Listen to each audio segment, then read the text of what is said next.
Welcome to Military Analytics.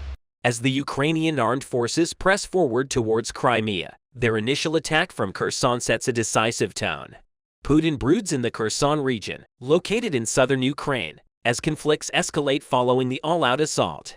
The Russian army strives to defend its 3-month stronghold in the area, but faces formidable opposition from the Ukrainian armed forces guided by the Ukrainian-made Bayraktar TB2 drones. Collaborating with the TB2 drones, U.S.-manufactured M777 howitzers effectively pave the way by demolishing Russian positions and detachments in Kherson. The Ukrainian armed forces have shown legendary resilience against the world's second-largest army, withstanding fierce attacks for months. 2 months ago, Russia was forced to withdraw from northern and northeastern Ukraine, presenting the Ukrainian army with a golden opportunity to launch a comprehensive offensive in the north, northeast, and even the east, successfully liberating these regions from occupation.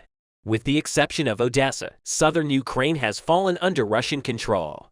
However, the Ukrainian army remains determined to disrupt Russia's plans and liberate the southern cities. The Russian army's flawed strategy, heavy losses, and demoralized troops indicate the success of the Ukrainian armed forces and present them with a significant opportunity. Their aim is to free Kherson, a critical region in the heart of the south currently under Russian occupation. After 100 days, leveraging the significant breach in the Russian army, the Ukrainian armed forces initiate an all-out attack centered in Kherson. The strategic blunder made by the Russian army in the Donbass and Severodonetsk region compelled them to withdraw troops from Kherson and its environs. Kherson holds immense importance as it connects the Mykolaiv and Odessa regions to Crimea, and it has remained under Russian control for over 90 days since the invasion. Recent reports indicate that the Ukrainian armed forces have successfully liberated over 20 settlements along the Dnipropetrovsk region bordering Kherson.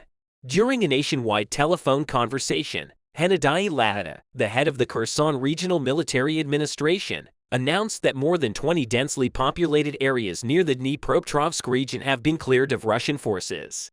The Ukrainian armed forces continue their operation, steadily advancing. In simpler terms, they have liberated almost all areas north of the Dnipro River, spanning the middle of the Kherson region. With fortified defense lines in place, they surge towards the center of Kherson on the path to Crimea. The Ukrainian army's approach involves both defensive and offensive measures in Severodonetsk, of which 70% remains under Russian control. Recent reports suggest that the Russian army failed to capture Severodonetsk, and the Ukrainian armed forces have even retaken 2 settlements, repelling the Russians. In Kherson, the Russian army persists in its resistance to thwart the Ukrainian armed forces' advances. They have resorted to blowing up bridges near Davidov Bridge and Velika Oleksandrivka on the Inhulets River. The Ukrainian army's progress in the Kherson region poses a major predicament for Russian President Vladimir Putin, as Kherson's control is crucial for asserting dominance over southern Ukraine and serves as a gateway to Crimea. The Ukrainian armed forces' advancement towards Crimea also raises the possibility of reclaiming the region. This prospect greatly infuriates Putin, as Crimea's Sevastopol port holds paramount significance for the Russian Navy in the Black Sea. Losing control of this port would be a severe blow, potentially resulting in Russia's complete exclusion from the Black Sea. While Russian troops retreat from certain parts of the region, recent announcements state that their minor gains, facilitated by new medium-range missile systems from the United Kingdom and the United States, are reversible.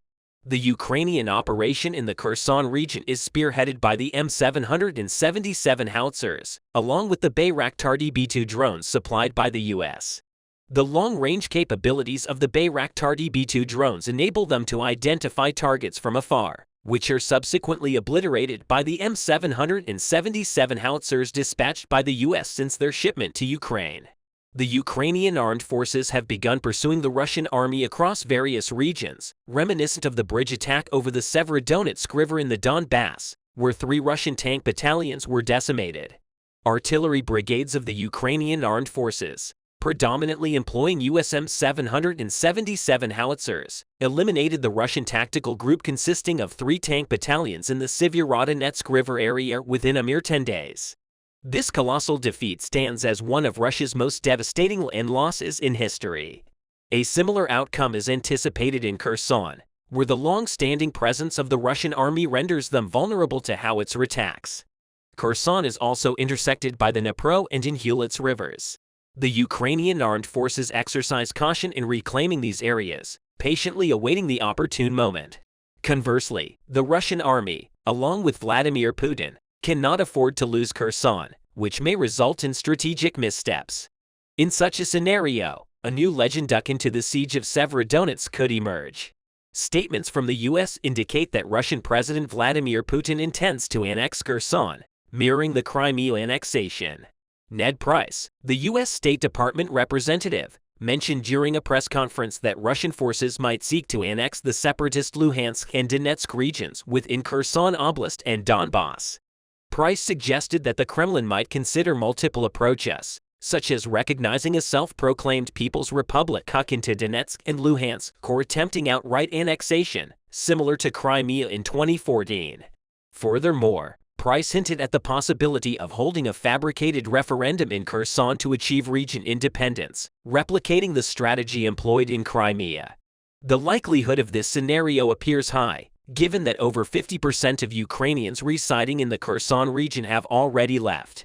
Russia may view this as an opportunity to implement the same operation that succeeded in Crimea. Should Russia maintain control over the region, the referendum could serve as a pretext for the Kremlin to justify its annexation. Kirill Stremusev, the deputy head of the Kremlin-allied and pro-Kherson military civil administration, endorsed this plan, suggesting that the process might involve a referendum, albeit not in the immediate future. Soon after capturing the Kherson region, Russia underwent a complete overhaul of local administrations, implementing military junta rule. According to reports from some residents who fled the region, Russia has already commenced assimilation efforts. Kirill Stremusev, the vice president of the pro-Kherson military civil administration, sympathetic to the Kremlin, stated that they have established an administrative system and are keenly observing how the situation unfolds in the coming year. The depiction of the Millennium Age will be illuminated through the ongoing war. In the next century, a significant event unfolded as the Russian army entered Ukraine in February 2022, marking a transformative shift in global dynamics and the restructuring of conventional alliances comparable to the impact of the Second World War. A comprehensive analysis of the Ukrainian conflict reveals several pivotal moments, ranging from the Russian army's failure in the siege of Kiev to the Ukrainian armed forces' liberation of Kherson. These turning points exemplified the tenacity of both sides. However, a more critical juncture appears to be on the horizon, a momentous operation set to be carried out in Crimea. The Ukrainian armed forces have been preparing for this offensive meticulously, utilizing their military resources to execute well-planned counterattacks, surprise raids through underground passages, dawn operations, and effective airstrikes in their relentless pursuit of freedom. Each plan has been executed with meticulous attention to detail. The recapture of Crimea, Russia's final stronghold in the Ukrainian conflict, is believed to mark the end of the war and has propelled the commencement of this operation. Let us delve into the Ukrainian troops' Crimean operation as they march through Kherson, which was liberated several months ago. The strategic maneuvers, aerial campaigns, and drone strikes employed by the Ukrainian armed forces have effectively blockaded Ukraine's southern front lines, particularly the Crimean Peninsula and its environs. With astute observation, one can discern that the counterattacks on the Crimean Peninsula and its surroundings have already commenced, with the Ukrainian armed forces standing as one of the primary targets in this conflict. As the first days of spring in the Northern Hemisphere arrived, the commencement of Ukraine's Grand Crimean offensive looms imminent. Meticulous planning, including the deployment of British Challenger 2 tanks and German Leopard 2 tanks to the southern front lines, underscores the gravity of this operation. Furthermore, the Ukrainian armed forces have established new assault brigades comprising elite fighters to reclaim Crimea. Advanced weapon systems like HIMARS, IRIS, NASAMS, and long-range missiles are en route to bolster Ukraine's arsenal. Missiles such as the Harpoon AGM-84 and Storm Shadow, with ranges exceeding 250 kilometers, are being dispatched to Ukraine to enforce the Crimean blockade. While the primary focus of the elite assault brigades established by the Ukrainian army is on land, the Ukrainian Navy is also taking active measures. Numerous underwater armed drones and unmanned aerial vehicles, serving the Special Operations Forces of the Ukrainian Navy, play a crucial role in neutralizing the Russian Black Sea Navy in Crimea. The combined might of these forces indicates that the Ukrainian armed forces, boasting approximately 80,000 soldiers, advanced tanks, artillery systems, and an array of drones, can effectively enforce the blockade of Crimea in its initial phase. However, as previously mentioned, the Ukrainian army has spent recent months establishing the infrastructure and rehearsing this grand offensive and blockade. Ukrainian attacks in the skies and along the shores of Crimea have instilled great anxiety and panic within the Russian army and the local population in Crimea. The Kremlin and Putin have come to realize, through the coordinated efforts of Kiev, that Crimea is no longer an impregnable bastion. In the past week alone, the Ukrainian forces launched impactful offensives on the peninsula. Notably, they attacked the Crimean city of Zarkoy and the Russian military airport with a swarm of 12 Ukrainian UAVs, signifying the initiation of Ukraine's Grand Crimean Offensive Plan. Subsequently, the Ukrainian forces redirected their focus towards Sevastopol, the most crucial port city in Crimea. A significant explosion rocked the railway line in Simferopol, a mere 12 kilometers from the city, indicating that the Ukrainians are advancing swiftly with their plans for the Grand Crimean Offensive. These recent attacks by the Ukrainian forces illustrate that Crimea is susceptible to assault at any moment, with the possibility of Ukrainian troops landing on the peninsula. However, the Ukrainian offensive plan for Crimea extends beyond these attacks. By launching assaults on the city of Armyansk, Ukraine aims to establish a connecting corridor between Crimea and Kherson. The strategic location of Armyansk provides ample opportunities for the Ukrainian army to carry out substantial attacks in the planned corridor. According to the Ukrainian military, the Kherson region holds the key to Crimea. Consequently, the creation of a ground attack corridor by the Ukrainian forces in Armyansk, a strategic region, is imperative for the success of the Grand Crimean Plan.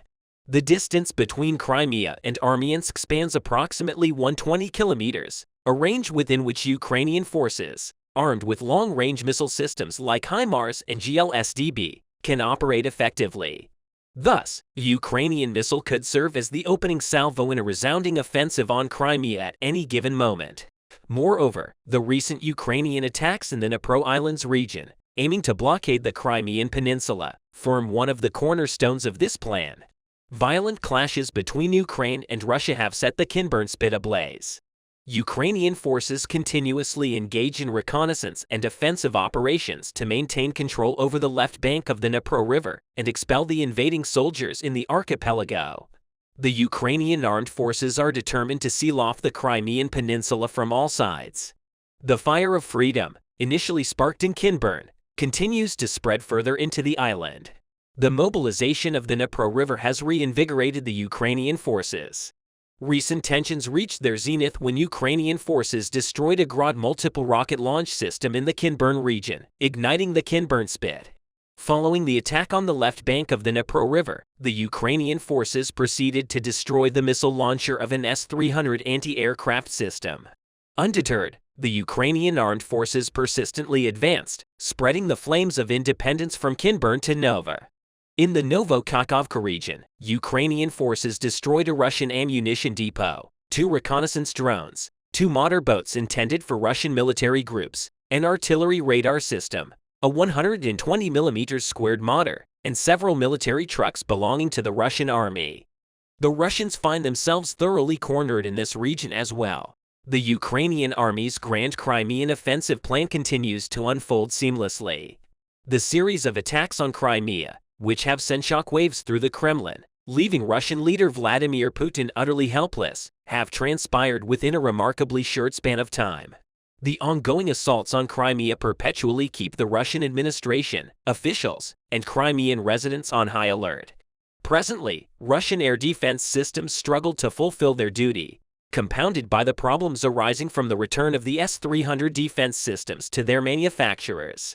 Ukrainian UAVs continue to evade interception by Russian forces. To safeguard Crimea, the Russians have concentrated a significant portion of their air defense systems in Kherson and strategic locations throughout the peninsula. However, the ingenious war tactics employed by the Ukrainian army, coupled with the recent drone attacks in Crimea, have exposed the vulnerabilities of the Russian air defense system's strategic centers. The Ukrainians' relentless efforts serve as the strongest testament to their resolve in reclaiming Crimea, as affirmed by Ukrainian leader Zelensky. Will the war commence in Crimea and reach its culmination there? Liberating Crimea entails rendering the peninsula untenable for the Russian army, navy, and air force. It necessitates gaining control over the heavily damaged Kerch Bridge and securing the so-called land bridge connecting Crimea to Russia via Mariupol and Melitopol along the Sea of Azov coastline, both crucial strategic targets in occupying the peninsula. Targeting this transport infrastructure initiates the isolation of Crimea, impeding supply lines and movement. Furthermore, a large Ukrainian armored force advancing southeast toward the Sea of Azov, penetrating Russian linear defenses, would complete the isolation of Crimea. This maneuver would enable the closer deployment of HIMARS rocket launchers, bringing them within striking distance of Russian installations in Crimea. Given that Crimea is roughly the size of Massachusetts, Russian forces have limited places to hide on the peninsula. The location of all Russian installations is well known, and these military sites often find themselves in exposed and vulnerable positions. In addition, precision attacks in Sevastopol would force the Black Sea Fleet to relocate to Novorossiysk, a less capable base situated farther away from Ukrainian cities.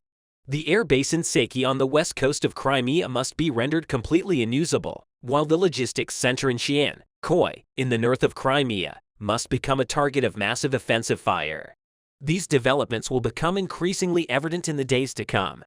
Stay tuned and follow us for updates. Thank you for your continued support.